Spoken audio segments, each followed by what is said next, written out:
Patty, how did you find carnivore? Well, the long and the short story is I suffered from uh, debilitating gut dysfunction and asthma and medication resistant depression and subsequently because of just personal issues, PTSD symptoms for many years. Well, the depression since I was a teenager and the IBS since I was in my 30s. And just for decades, really. And it just got so bad that I had just kind of given up with the idea of ever recovering from the IBS or the gut dysfunction or the depression and the asthma. I just, you know, thought I'd learn to live with them. But at the same time, because of the health advice that was has been common, I just figured being overweight was just something that I'd have to deal with too. So I was over 300 pounds at the time. I think my highest was like 310 pounds. And I had decided that there was nothing I could do about the depression or the gut dysfunction or the asthma except do what the doctors told me to do. Oh my God, how little we knew. And decided that I was going to do everything I could just to lose weight. And I decided that I was going to treat my other ailments as though I would treat them as, like, say, a chronic illness like cancer. You learn to live with it and live around it, and that's what I had determined to do. And but of course, that doesn't work really well. It's tremendously stressful and draining of energy to live with those kinds of things. And basically, I tried any number of things to lose weight, and I had a small amount of success with fasting. Of course, I didn't tell anybody because this was about 10 years ago. And about 10 years ago, the idea was that you should never fast because if you do, you'll wreck your metabolism and the weight will just come back and um, you'll be even worse off than you were had you not tried. But I didn't say anything because I was desperate. And so I found out by accident n equals one that the weight didn't come back. But, fasting, I topped out at somewhere between 40 and 60 pounds, if I recall. And then it maxed out and I didn't lose anymore. Uh, and anyway, um, just because of a series of difficult events, I basically, and because I was convinced that going vegan was the right thing to do. Of course, I lived in California at the time, the land of fruits, nuts, and flakes, as we like to say. And that was and I grew up in the San Francisco Bay Area, really in the 70s at the beginning of the farm to table movement. And so it was like that was the culture I was steeped in, was, getting back to Mother Nature and macrobiotics, and everybody was moving towards plant-based before almost anybody else in the country was. And so that was just everybody knew that, vegetarianism and was the way to be, you know. And little did I know. And so the worse I got, the harder I veganed, and the harder I veganed, the worse I got until right. Uh, and you just get to a point where you just can't. It's just impossible to admit to yourself that the fault is the diet. You just haven't done something right. You know, you self blame. People say victim blaming. Well, you blame yourself more than anybody else, with the way we're enculturated. But anyway, basically, it all came to a head in about, I guess, probably about 2016, 2015, 2016. That'd be 16. Anyway, it all came to a head when I was just so depressed and so ill. I couldn't work anymore. I had spent a year taking care of my mother, and then she passed away, which wasn't unexpected, but still, how are you prepared for that? Anyway, and I was just kind of sitting on my couch, and I consider myself a Christian, and I just prayed one day. I said, God, you're going to have to send me something because I'm done. I know of nothing else to do. Nothing that I have done really has helped much. And I'm so sick and so tired and so just lost that if you don't bring me something, I'm just going to basically sit here and watch television until I die because I don't have the wherewithal to do anything else. And I like to say um, it's my favorite story of answered a prayer because the very next day I saw a TED talk on my local PBS station from a man named Dr. Peter Attia. A lot of people will recognize his name.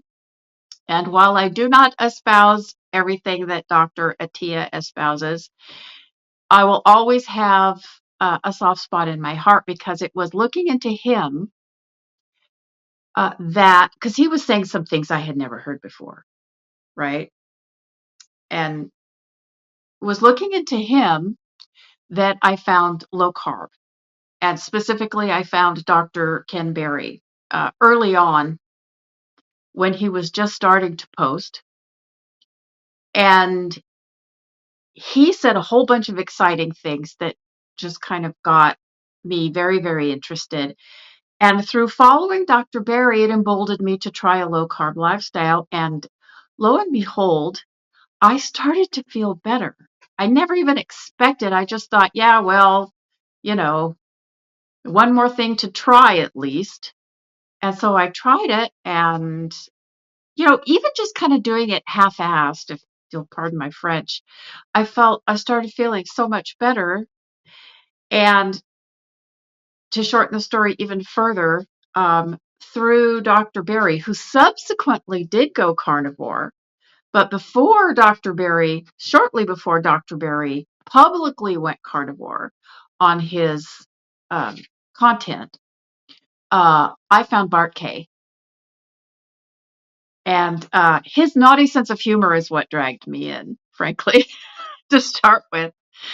Uh, in fact, I happen to have a stuffed animal who's a frog named Francoise, who is having an on again, off again love hate relationship with Ted. Anyway, um, so I started following Bart right when he got started, like around 2018. So I've been following him kind of from the beginning since the apple juice factory. I don't know if that'll mean anything to a lot of people, but the people have been around No, since the what beginning. does that mean?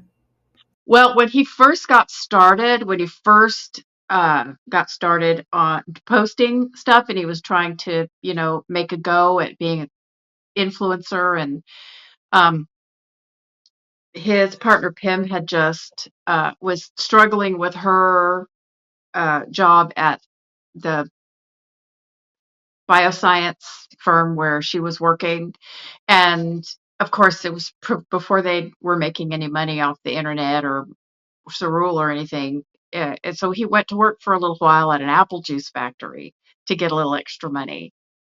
So yeah, there's if you go back to his content in Odyssey, I believe. That's way back there in about 2018 where he shows the disgusting conditions at the apple juice factory that we're all drinking. I see. Anyway, Thank you. anyway, showing us the moldy piles of apple pomace, that they're squeezing the juice out of. I'm serious as a heart attack. Seriously.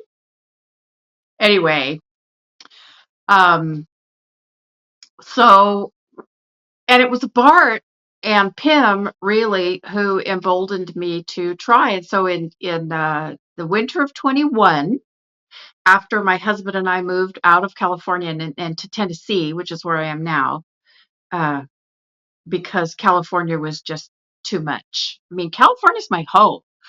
I mourned the thought of having to leave, but I just couldn't take it anymore. I felt like I'd been driven out of my home by just craziness. Anyway, but so winter of 2021, World Carnivore Month, January of 2021, I became emboldened to try carnivore. And I was feeling pretty darn good. It didn't occur to me that I could feel a whole lot better at that point because I've been doing, low carb. And my husband had jumped on board low carb by then, and we were both doing pretty darn good. But it never occurred to me how good things could be until I just ditched the last of the veg. And now I just do want to say that because people, I have a channel on YouTube, Carnivore Hippie, and uh, I do non-carnivore things, not strict carnivore, but I call myself a carnivore mostly because I consider all human beings carnivore, right? And calling myself a carnivore, even though I eat this and that here and there, um, is kind of a bridge for me to talk about. I believe all human beings are carnivores. A human being is a carnivorous critter. And so technically, I believe that even a vegan human being is a carnivore. Just because you can tolerate it doesn't mean you're not a carnivore. You know, uh, wild dogs are, nobody argues that they're not carnivores, but they can live for periods of time without any meat and recover from it. So, that's just the way nature made us.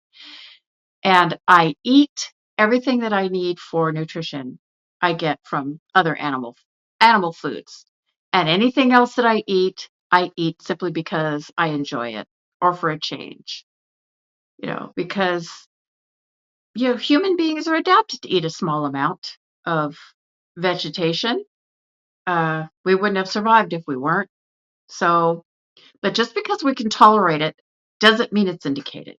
And that's the thing that I think a lot of people are resistant. That if you can tolerate it, it must be indicated. Well, human beings can tolerate an amount of alcohol too, but nobody's arguing that alcohol is indicated. So that the illogic there is just blatant. So anyway, but that's how I came here. And now my total, well, first of all, Um, my depression, my PTSD symptoms, my asthma, and my gut symptoms are all completely remitted at this point. I do not take any daily medications for any of that. Um, I I did go back on my asthma medications for a little while with this flu, but I always do when I get a virus because that's what my body does when it's stressed. Is it kicks up everybody's body does what it's kind of programmed to do. And that's my personal genetic weakness. And so um, Right. I So do, you got a flu, so the asthma symptoms kind of came back. yeah, they do. They Mm. do. But they go Mm. right back away again after I recover. So, so I do keep them around, but I don't take them daily. I only take them, when I'm stressed out or when the things crop up. Everybody has those things that their body just kind of, when your body fails, it tends to fall in one direction or another. And the asthma and the depression are the direction my body tends to fall in. So I know I'll have to deal with it, and I keep stuff on hand for that. But in general, it doesn't bother me at all. It doesn't bother me at all. And I used to take 3 medications daily for my asthma just to keep it stable. Yeah. And I take nothing now. And I used to take, and I've never taken depression medicine because I never could tolerate it. By the time it got high enough to be therapeutic, the dose, the side effects were just intolerable. So it just was never a thing. And I'm kind of So you grateful just for it had to now. manage through it day to day. I had to manage through it behaviorally. And it felt horrible at the time, but I'm so grateful now that I never went on the medication train because I've just seen horror stories of people who were trying to get off those medications, you know, and I never had to go through that. I'm so very grateful. But the other thing I wanted to say is after all of that, and my total weight loss has been 135 pounds altogether. Yeah, That's awesome. yeah. So just the weight loss alone, like Oh, yeah. getting through the day must be so much easier. Oh, I'll tell you. Well, let me give you a clue, okay? I'm 62 years old. I'm absolutely proud to say that, and I work part-time in retail. I can stand in behind a cash register for 4 or 5 hours at a shot and not feel the need to sit down. I can throw freight. I can stock shelves. I can lift, a 25 or 30-pound case to shoulder height. Um, and I kind of actually, I mean, it's not a lot of money. And I don't really need a career at this point in my life. Uh, but it's nice to have a little extra money for fun stuff. And to tell you the truth, working retail, is kind of like getting paid to work out, you know, because I'm on Yeah. my feet and I'm lifting things and I'm standing and squatting and, going up and down. And so it keeps me strong. Yeah. So Yeah. it's kind of cool in that respect. But It's yeah, nice to be it's nice to be in the position where, if you're in your job and someone says, "Can you move these boxes?" And it's like, "Yeah, sure. sure. Awesome. Thank you." Yeah. Yesterday, I cleared a pallet of cases of liquid laundry detergent, moved them from the pallet to the merchandising area by myself. And there was probably about 500 pounds total weight of. Now, of course, I wasn't lifting, like weightlifter. I, I was lifting, 15, 20 pounds at a time at most, but still, you know, five, six And that hundred wouldn't have pounds been of. possible before. Oh, no. No, I probably would have petered out after 150 pounds worth, but yeah, wouldn't, no, not nearly possible at all. And plus the fact that just the achiness of living, carrying that much weight around you know, is crazy. You don't know until you don't have it, you know? So, yeah, So what I'll is never go back. Yeah. So what does the daily menu look like for you? Well, uh the past the past week or so, the menu has been basically ground beef and water. I just took a big mess of ground beef and put it in a pot with some water, no salt or anything, and I just cooked it real gently for about half an hour. And my husband and I have been living off that. I call it recovery soup, but it's fair. It was the only thing I could even think of tolerating And uh, that's because you've right just gone afterward. through having a flu. Yeah, yeah. It's amazingly easy on the stomach. But anyway, uh, because that's where this flu hit us both, was in the guts. So it was very, very unpleasant. Anyway, but really, my menu on a daily basis looks like some kind of meat, most often beef, second most often pork, I think, and then chicken, just because those are things that are easy for me to get here.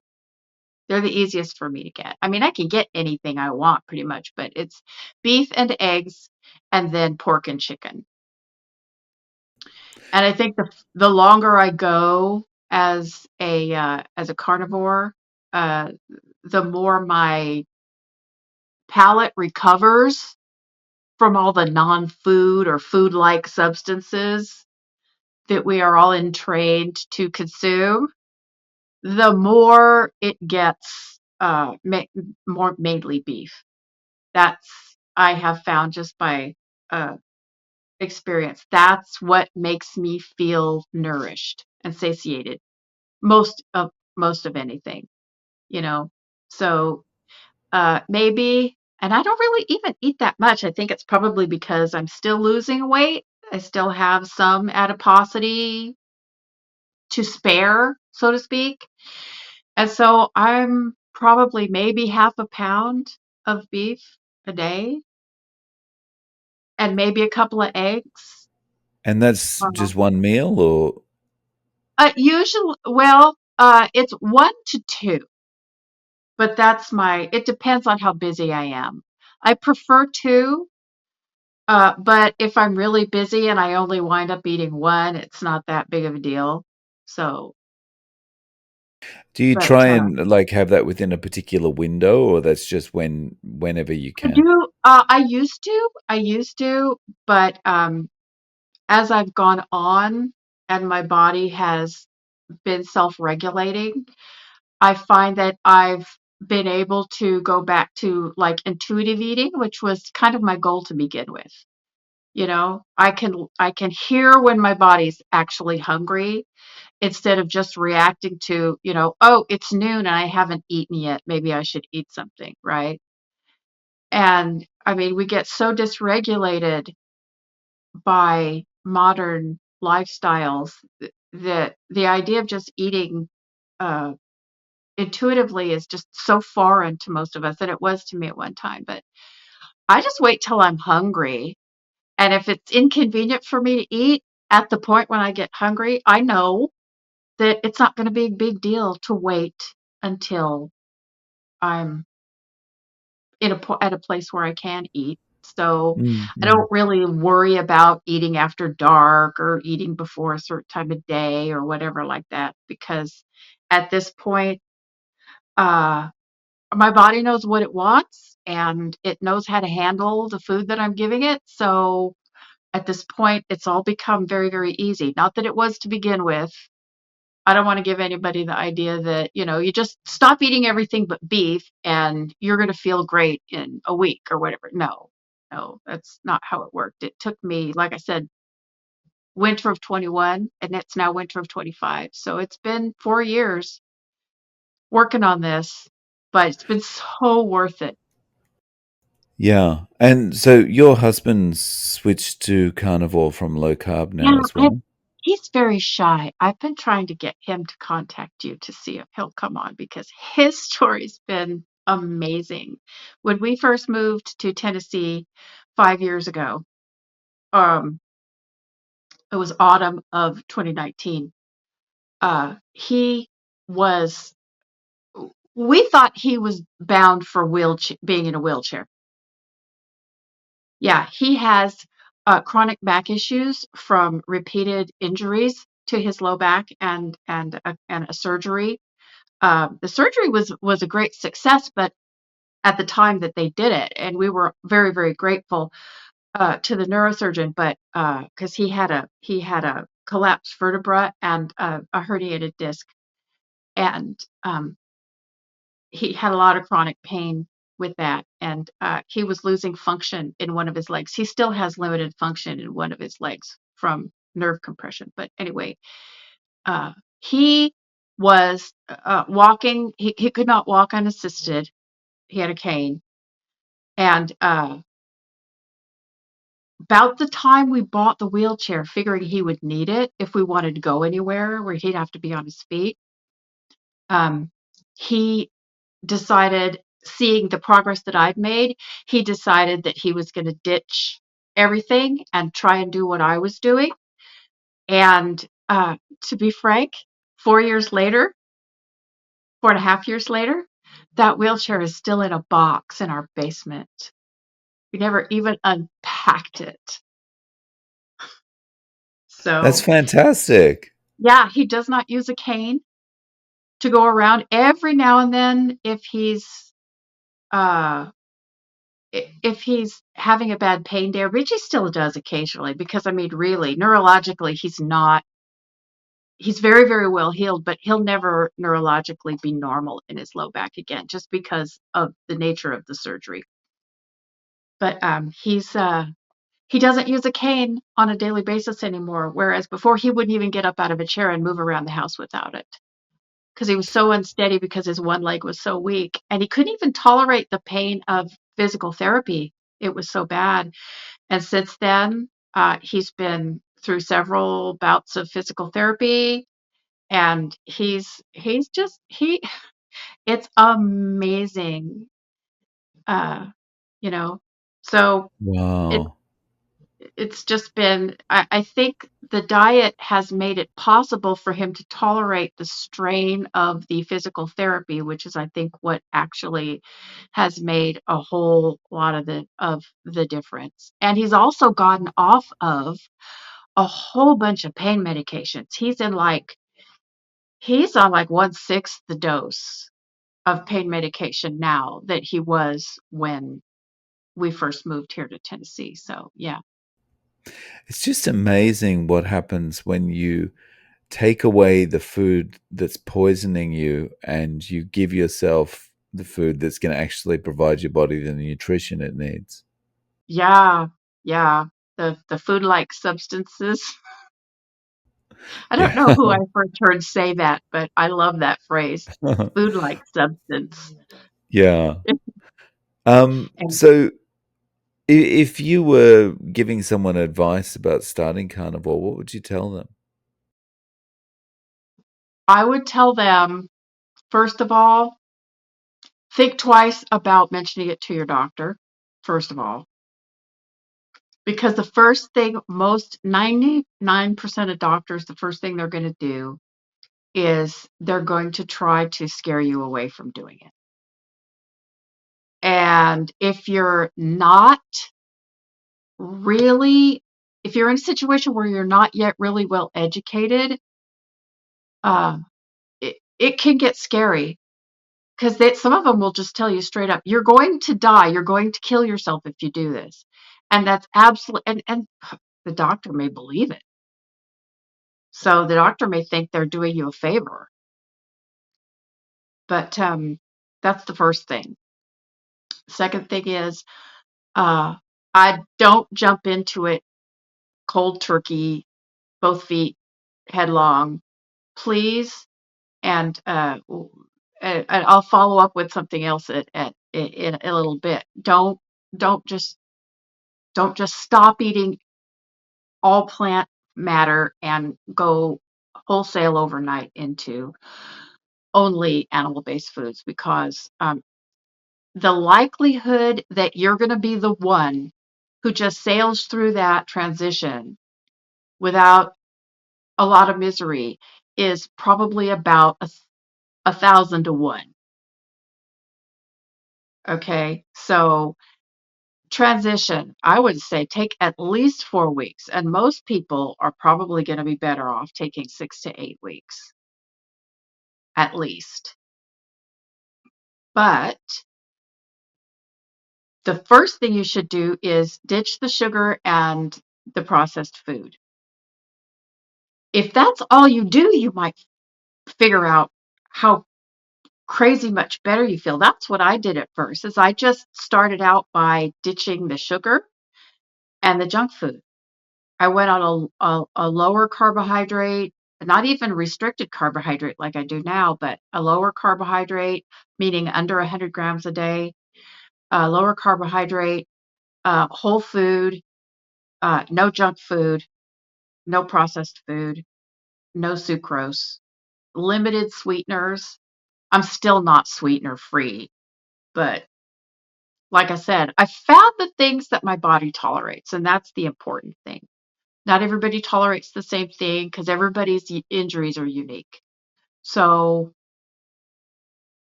you know, that's what makes it doable Right, is right, finding the things that make it what they call sustainable. right. And so uh, you've written a book about your experiences, Patty. Could you talk a little bit about that?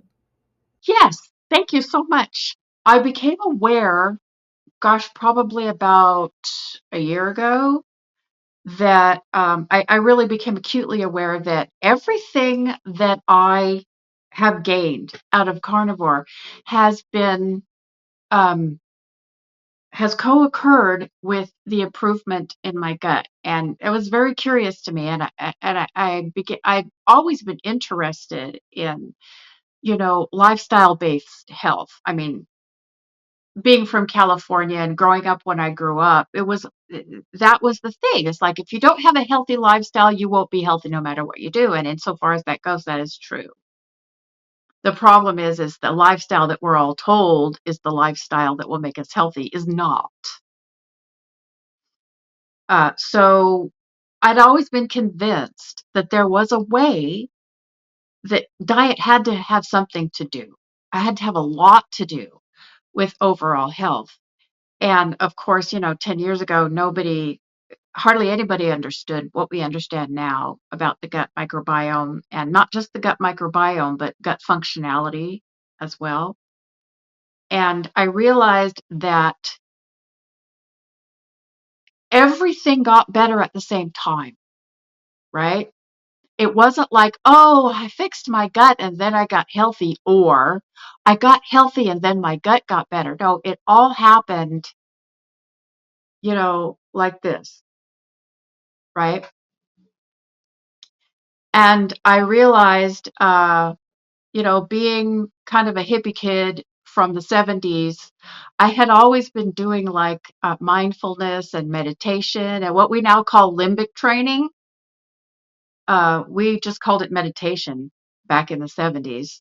So, but I realized that I had inadvertently uh, put together a kind of a protocol that was actually pretty cohesive. And when I thought back over it, and then I got the opportunity to get hooked up with some people who were teaching about self-publishing, and I got involved with them, and I found it interesting, and I thought, what could I use this for? And I realized at one point that, yeah, I've got this experience, and I'm not a doctor and I'm not a healthcare practitioner, but I do know lots of other people who have employed these methods that I also employed, and they all got better too. So I thought, well, and then when I talked about it to people, a lot of people seemed really, really interested in what I had done and what led to my results. And so I thought, well, why don't I just write about it? So what I did was, the book is called Gut Health Revolution, and it is about how basically, in a nutshell, I uh, overcame all of these health issues by not following the rules, right? I went against the grain, and that's what made all the difference. And so the book starts out with sharing a whole lot of information as I learned it, step by step.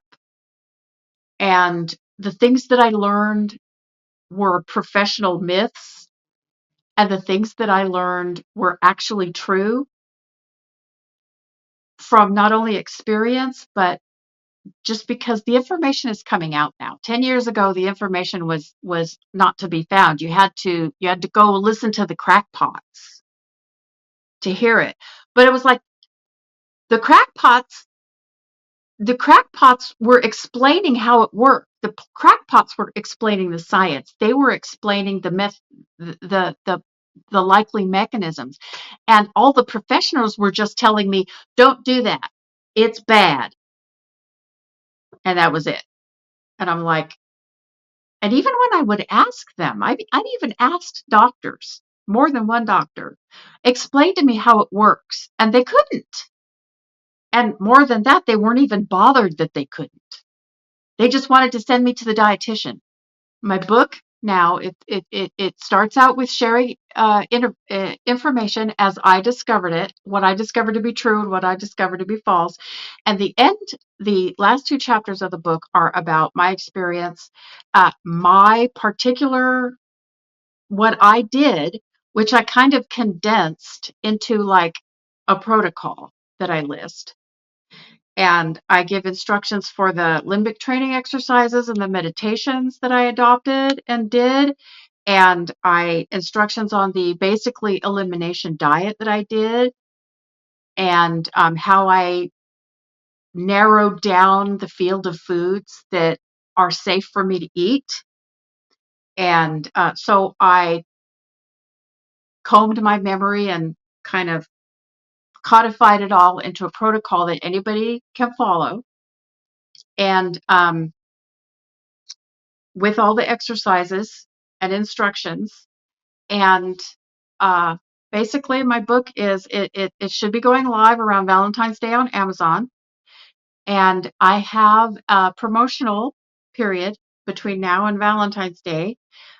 Anybody can email me, anybody who wants to, can email me at carnivore hippie, HIPPIE, 1962 at outlook.com uh, with the word book. And I will arrange to send them a download of my book for free in exchange for promising to uh, give me a positive review on Amazon after Valentine's Day, after the book has gone live. Oh, that's awesome. So, yeah, I'll link to your email in the show notes so that people Oh, can thank send you. you an email through. Yeah, Um, yeah, Patty, thank you so much for coming on and sharing your story. I really appreciate your time, and I wish you the best with the book. thank you. I really, really appreciate this opportunity. You're so sweet.